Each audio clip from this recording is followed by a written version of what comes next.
দেখো নাতি নাতনিরা, আজ আবার নতুন একটা রান্না নিয়ে এসেছি, কচু শাকের পাতুরি। দেখো কি কি লাগে। কচু শাক, ওই চিংড়ি মাছ, পেঁয়াজ, কাঁচা লঙ্কা বাটা, একটু নারকোল, নুন আর হলুদ আর সর্ষের তেল, আর এই যে আমার কলা পাতা। এই দেখো এই পাতায় এবার আমি পাতুরিটা একটু পাতাটা সেঁকে নেব, আর আমি এটাকে মেখে নিচ্ছি। দেখো এই শাক, এর মধ্যে আগে আমি একটু নুন মেখে রেখেছি নরম করার জন্য, যাতে জলটা ছেড়ে দেয়। কচু শাক তো, কচু শাকে জল ছাড়ে।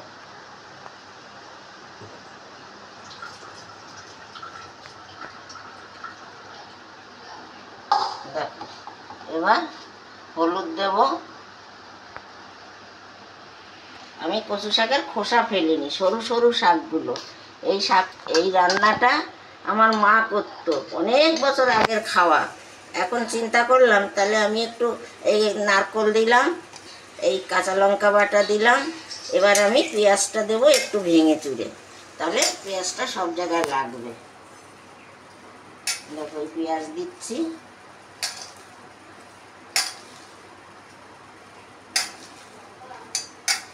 এই পেঁয়াজ দিচ্ছি,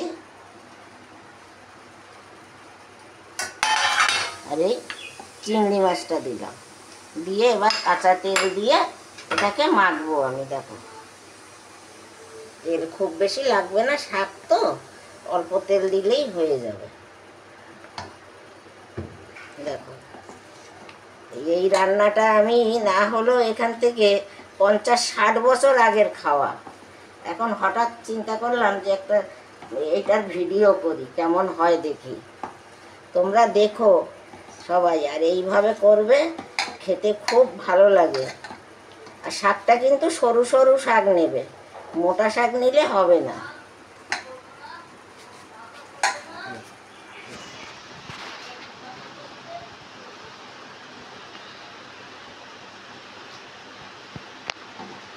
এই যে আমার মাখা হয়ে গেল, এবার আমি পাতাটা সেঁকে আমি পাতার মধ্যে দেবো।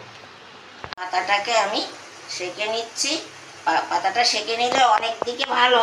ধরো পাতায় যদি কোনো জার্মস থাকে সেটাও আগুনে পুড়ে গেল, আর কোনো অসুবিধা হবে না। পাতা আমি এমনি খুব ভালো করে ধুয়ে নিয়েছি। একটু পাতাটা সেঁকলে কি হয়, পাতাটা নরম হয়, তাহলে পাতাটা ছেড়ে না।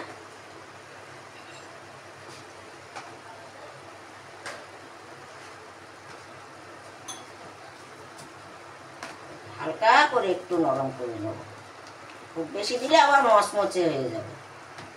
সঙ্গে সঙ্গে তুলে নিতে হবে। হয়ে গেল। কড়াই এবার গ্যাসে বসিয়ে দিয়ে আমি পাতাটা একটু তেল মাখলাম, তেল মেখে এবার আমি এই দিয়ে দিলাম। দিয়ে দেখো এর মধ্যে আমি পাতাটা দেব।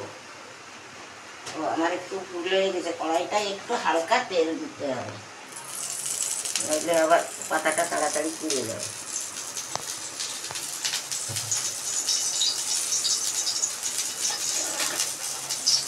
কড়াইটাতে সামান্য তেল দিয়ে দিলে পাতাটা বেশি পড়ে না।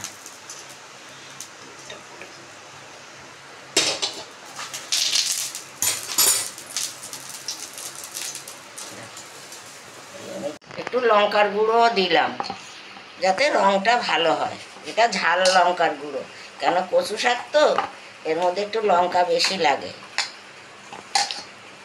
দেখো দেখতে থাকো, এইভাবে আমি পাতার মধ্যে দিয়ে দিচ্ছি। আবার আমি যখন উল্টাবো তখন আমি দেখাবো তোমাদের।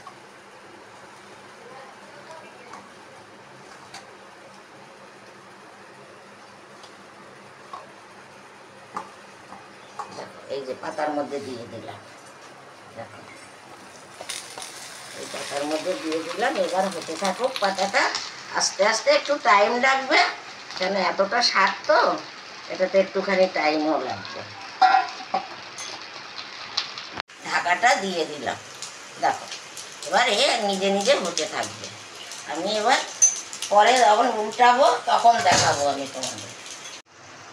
দেখো কেমন হলো। এই এবার আমি পাতাটা উল্টে দেবো। পাতুরি বসিয়ে দিয়ে এসে আমি চান করতে গেছিলাম, চান করে এসে এবার উল্টাচ্ছি। দেখো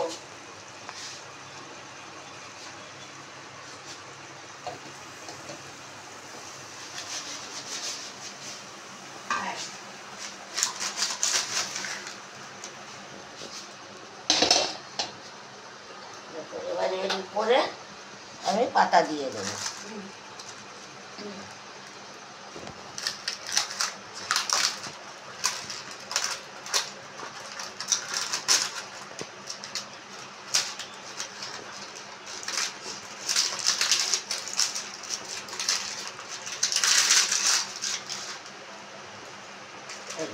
পাতা আমি দিয়ে দিলাম,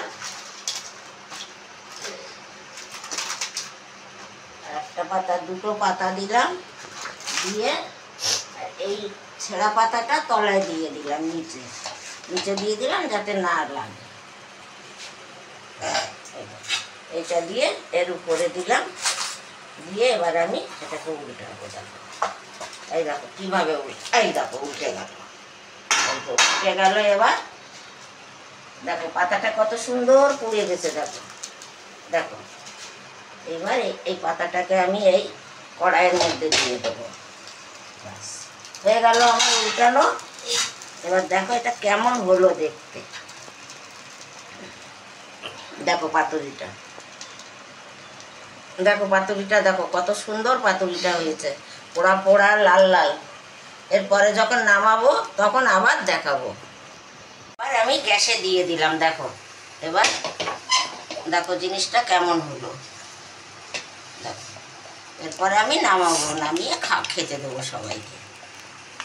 এই পাতাটা দিয়েই এবার আমি চাপা দিয়ে, দেখো পাতাটা কত সুন্দর পুড়ে গেছে। দেখো এই যে হয়ে গেছে, দেখো কিভাবে ফুটছে। এই যে খুব সুন্দর রং ছেড়ে তেল ছেড়ে দিয়েছে।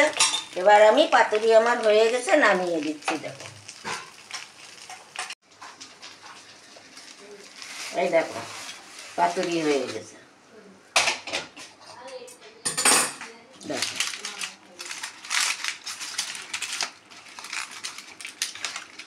খুব সুন্দর পাতুরি হয়েছে দেখতে। দেখো